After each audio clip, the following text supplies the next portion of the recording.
Hey guys, Kasem here with Digital Gladiator, back again with another video. So this is day 6, I believe, of our 30-day challenge. We're uploading a video every day, going strong. It's awesome. Hopefully you guys are finding a lot of value in it, in the video so far. But in this video today, we're going to talk about how to properly test PBNs. So this is a very important topic, and one topic that a lot of people, I believe, get wrong. And increasingly, a lot of people are starting to get more on the bandwagon of testing PBNs, which is great. But a lot of people still, especially the beginners, are not testing PBNs because not too many people preach it out there. But hopefully this video educates someone out there. So let's get right into it. Why do you need to test PBNs? First of all, you may not think you need to test them, and hopefully this will explain it well enough.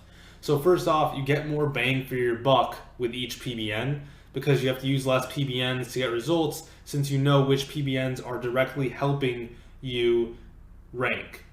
Because some PBNs are going to be toxic. Going into our next point here, that Google puts filters on sites if they trigger certain spam or just low quality signals. It's going to trigger a filter, and your PBN is going to just be not as effective, and in some cases it can actually be toxic and hurt your money site.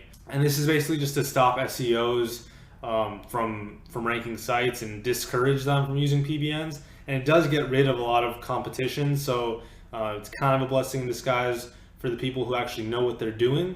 So don't have to look at it just so negatively. You can look at it as a positive, take the positive out of it, and realize it gets rid of people who don't have what it takes per se, or don't have the patience, or don't have the know-how. So there's that, and then it's also why a lot of people think PBNs are dead, but really they're not. They work amazingly. So as long as backlinks are viable, then PBNs will work. You're just gonna have to adapt and just get higher quality PBNs. So moving on to how to test them. First off, you're gonna wanna set up the PBN with content. Obviously add the about page, privacy, contacts, all that. Set it up fully, but just let it sit after that for 40 days before you link out.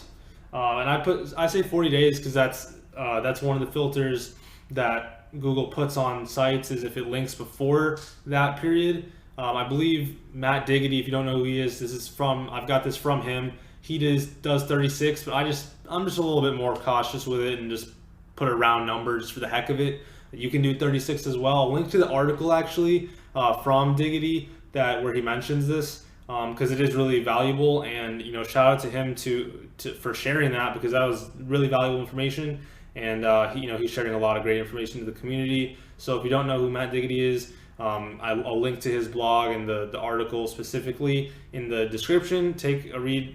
He has a lot of articles on his blog.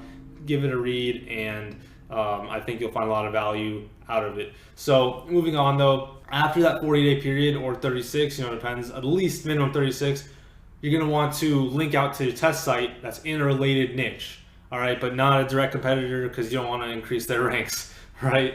But you're going to need to make sure you follow a few rules here. So first off, you want to make sure that the target page has not been linked to in the past few months at least, because you don't want to have any outside variables. Ideally, if the site itself has not been linked to in the last few months or even a year plus, that's ideal scenario. But in a lot of cases, it's hard to find those. So if you can't find them, just make sure that at least the target page has not been linked to in the past few months. And then you're going to want to find a site that has keyword. You're going to want to target a keyword in the first 2 to 4 pages, because that indicates the site's healthy, and the keyword that it's trying to rank for, the page, is also healthy. And then you're going to want to use SEMrush for that. I'll link to SEMrush in the description. Great tool. You just input the site, and it'll show you where all the keywords it's ranking for, where they're located, and just figure out which one you want to use within pages 2 to 4. And then moving on from that, you want to make sure you use exact match anchor text to whatever keyword. So if you're going to try to use the keyword best basketball hoop, then that's the keyword you're tracking. That's the anchor text you send, so that you can get results that are reliable. And just make sure that it's not been used before on that page. Check it in Ahrefs and or Majestic, just to double check and ensure that the anchor text has not been used. And then you're going to want to test and retest the ranking changes every 7 days. We do 4 tests over a 28-day period. Once it passes, you can go ahead and use it if you want to. We're usually very methodical with it, and we just stack PBNs on PBNs, so we have time to actually test them out fully. So we do the whole 28-day period, even if they pass the initial first test after 7 days, just because sometimes the rankings might fluctuate. So we want to make sure it's 100% from our link. And then lastly, once it passes, it's going to be ready to link out to your money site, and you can do that in a new article, and then you can remove the test link because that's all you needed it for, is the test. You don't need it anymore after that. And then that's going to be it for the testing, guys. I'll actually go ahead and show you a quick example of just like what my sheet looks like roughly, so you guys get an idea. So we're going to go to Excel real quick. Okay, so we're on Excel right now. We do a few columns here. First one's for the site, the PBN, and then what site it linked to, the page URL, the target keyword of what we're targeting here. This is, remember, exact match anchor for this, and then the date we sent it. And then every 7 days we check it. All right, this is the date we send it. Let's just say, for the sake of this example, 25th of August.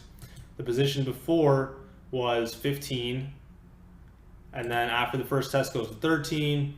Second test is going to be 8th of September, 15th, 22nd, and then the status, pass or fail. And then that's going to be that. Lastly, what I do want to add on to this is that if it moves the test site at least 3 to 5 spots is a pass for us, like minimum 3 usually. I believe Diggity does 5 if I'm not mistaken. Hopefully I didn't get that wrong. I believe he does 5, but we do 3 usually, just because we're working more in bulk, unless it's like an auction domain. With our expireds, we do 3. With auctions, we usually would go with 5, just because they should be a lot more powerful. So if they're not moving the needle that much, then there's usually something wrong with it, because they usually have a lot of power. So those are going to be more. But again, if you're using expireds, a lot of the time they're not going to be as powerful. So you might have to just settle for like a little bit smaller of a boost, but a boost nonetheless. And then again, with that, your costs are a little bit lower, so you can afford to do a little bit more. So it really is a trade-off there. But that's going to be it for the video, guys. Make sure to subscribe if you haven't already. Leave a like on the video if you're enjoying the videos in this 30-day challenge where we're uploading a video every day. And just leave a comment on something you'd like to see. We're always looking for ideas. I'm always trying to get content that you guys want to see. Plus 30 videos in 30 days is there's a lot of content needed there. I don't want to have fluff in here, so I want to have value in every single video. But again, that's going to be it, guys. See you in the next one.